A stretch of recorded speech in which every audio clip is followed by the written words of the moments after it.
Hello! আজকে অনেক বছর পর তোমাদের সাথে একটা সারাদিনের মিনি ব্লগ শেয়ার করব।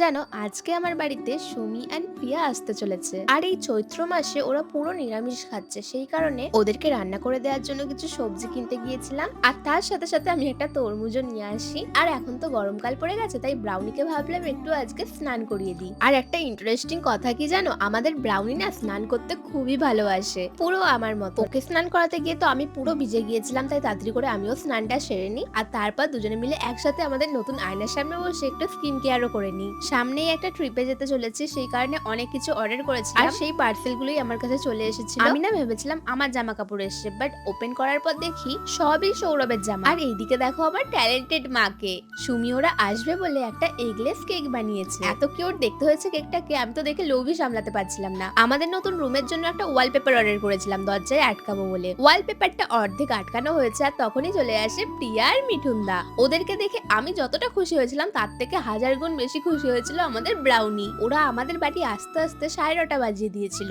কি খেতে দেবো বুঝতে না পেরে প্রথমে আমি কোক দিই ওদের, আর তারপরে তরমুজ কেটে নিয়ে যাই। জানি খুবই খারাপ কম্বিনেশনের খাবার ওদেরকে সার্ভ করি আমি। অনেক হাসি মজা গল্প করতে করতে যেই ডিনার করতে বসেছি তখনই না আমাদের কারেন্ট চলে যায়, কারণ বাইরে খুব জোরে ঝড় বৃষ্টি হচ্ছিল। ঝড় বৃষ্টির কারণে সুমি ওরা আজকে আসতে পারে না আমাদের বাড়িতে। ওরা নেক্সট দিন আসবে বলেছে। সবার যাতে রাতে ঘুমাতে না অসুবিধা হয় সেই কারণে আমি একটা ম্যাট্রেস আর একটা অনলাইন থেকে বেড অর্ডার করেছিলাম। বেড আসার আগে আমার ম্যাট্রেস চলে আসে, তাই ম্যাট্রেসটাকে আনবক্সিং করে আমরা রাতের বেলা ঘুমাবো ডিসাইড করি। আর আমাদের ঘুম সবাই মিলে একসাথে এক জায়গায় থাকলে গল্প করতে করতেই আমাদের সারা রাত কেটে যায়। আর রাত্রি 3টের সময় আমরা চালিয়েছিলাম Splitsvilla. By the way, তোমরা কারা কারা স্পিটস ভিলা দেখো আমাদের কিন্তু অবশ্যই কমেন্ট করে জানিও।